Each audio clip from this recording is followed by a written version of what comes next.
Kali ini kita akan membahas kesimpulan dari 5 gadis bijak dan 5 gadis bodoh. Saudara, kesimpulan dari 5 gadis bijak dan 5 gadis bodoh adalah di dalam kalimat membawa. Matius pasal yang ke-25 ayat yang ketiga di sini dikatakan, gadis-gadis yang bodoh itu membawa pelitanya dan tidak membawa minyak. Di ayat yang keempat, sedangkan gadis-gadis yang bijaksana itu membawa pelitanya dan juga minyak dalam buli-buli mereka.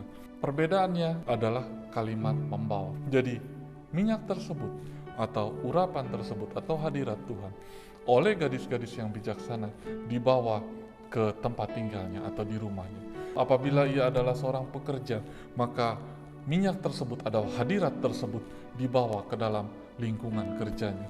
Minyak tersebut atau hadirat tersebut dia bawa ke dalam rumahnya.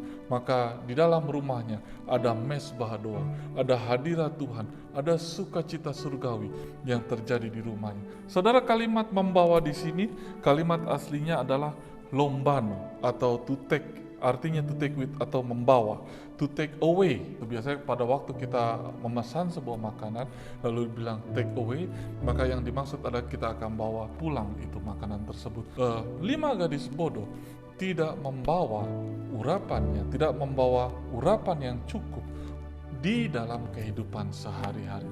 Mungkin pada waktu di ibadah bersama-sama atau di ibadah raya, maka gadis-gadis yang bodoh ini bisa merasakan hadirat Tuhan, bisa mendapatkan hadirat Tuhan, bisa pelitanya bisa menjadi terang.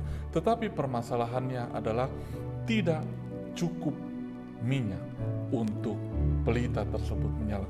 Seperti yang kita tahu bahwa kalimat pelita di sini adalah kalimat aslinya adalah lampas atau yang dimaksud adalah obor. Di dalam obor itu ada tempat minyak yang tidak banyak tapi cukup untuk beberapa waktu yang singkat.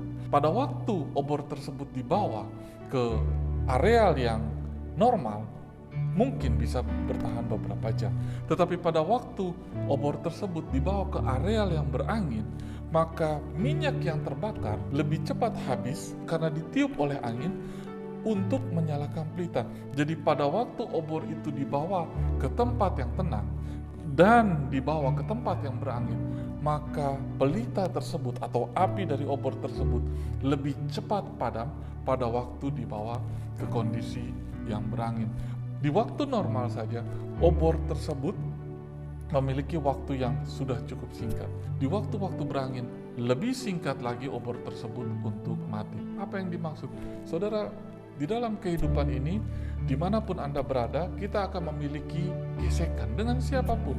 Mungkin di rumah, mungkin di tempat pekerjaan, mungkin di jalan, dan dimanapun kita berada, ada kalanya kita menghadapi angin badai. Kita menghadapi permasalahan-permasalahan, dan permasalahan-permasalahan ini adalah seperti angin untuk obor.